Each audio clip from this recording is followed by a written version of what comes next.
Sentiment பேசினா இவர் நல்ல பெரிய குருன்னு பேர் எடுப்பார். அதே சாக்ரமெண்ட் பத்தி பேசினா பொம்மை குரும்பாங்க.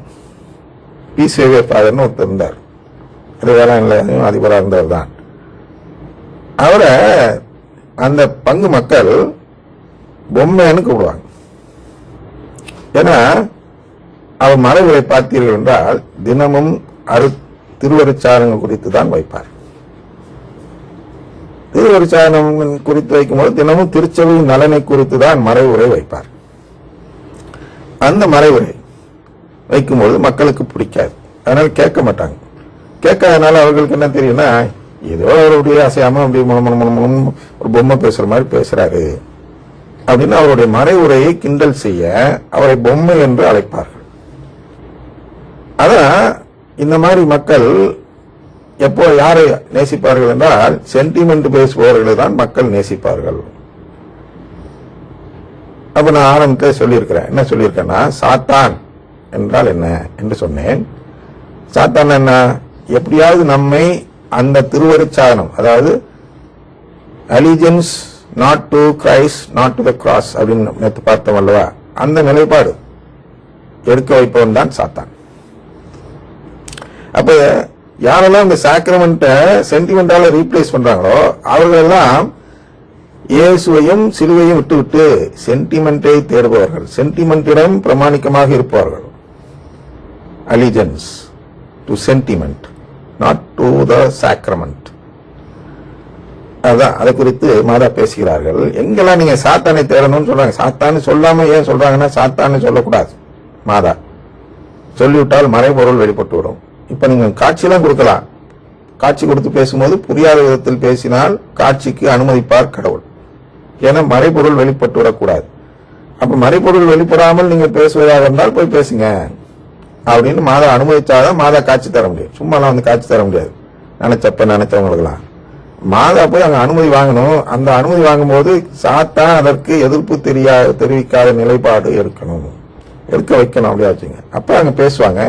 நான் இது மாதிரியான மறைமுக வார்த்தைகள் சொல்லிதான் விளக்குவேனே தவிர நேரடியா சென்று அருமுறை இயக்கம் என்பது சாத்தானுடைய இயக்கம் என்று நான் சொல்ல மாட்டேன். அதெல்லாம் மாத்தி இது மாதிரிலாம் சொல்லுவேன். அதுபோன்று முற்போக்கு சிந்தனை உள்ள குருக்கள் எல்லாம் சாத்தானுக்காக செயல்படும் குருக்கள் என்று நான் வெளிப்படையாக சொல்ல மாட்டேன்.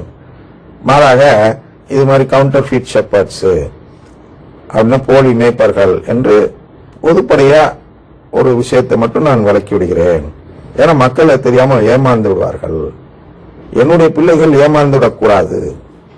அதனால் நான் சாத்தானை குறித்து உங்க மக்களுக்கு நான் வெளிப்படையாக தெரிவிக்க வேண்டும் என்று சொல்லிதான் இதை குறித்து கவலைப்படுகிறார்கள். ஏன் கவலைப்படணும்? சாத்தானும் இல்லாம மீட்பு இல்லாம நடுப்புல வேற ஒரு நிலை இருக்கா? இல்லை. ஒன்னு இயேசு, அதாவது மாதா, இல்லைன்னா சாத்தான். ரெண்டு நிலைப்பாடு தான் இருக்கிறது. யாரெல்லாம் மாதாவிடம் வரலையோ அவர்களெல்லாம் இயேசுவே உழுந்து கும்பிட்டாலும் அவர்கள் சாத்தானிடம் தான் இருக்கிறார்கள்.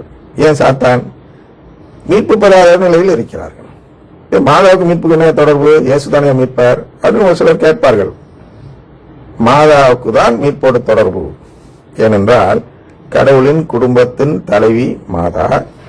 அப்ப நான் கடவுளின் குடும்பத்தை நம்புகிறேனா இல்லையா என்று வெளிப்படுவது, நான் மாதாவிடம் அன்னை மரியாளிடம் அலிஜென்ஸ் பிரமாணிக்கமாக இருப்பது, அவர்களை என்னுடைய தாயாக ஏற்றுக்கொள்வதுதான் எனக்கு மீட்பு இருக்கிறது. அன்னை மரியாள் தாயாக எனக்கு வேண்டாம் என்று சொல்லிவிட்டாலே எனக்கு உறவு வேண்டாம் என்று சொல்வதாக பொருள்படுகிறது. அதனால் மாதா அந்த பொறுப்பை எடுத்துக்கொண்டு வருகிறார்கள்.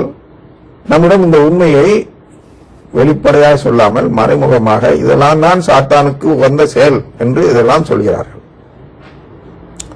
பாருங்க, ரீப்ளேஸ் சாக்ரமெண்ட்ஸ் வித் சென்டிமெண்ட்ஸ். சாத்தானுடையது.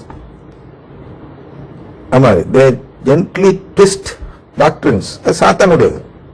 they twist culture.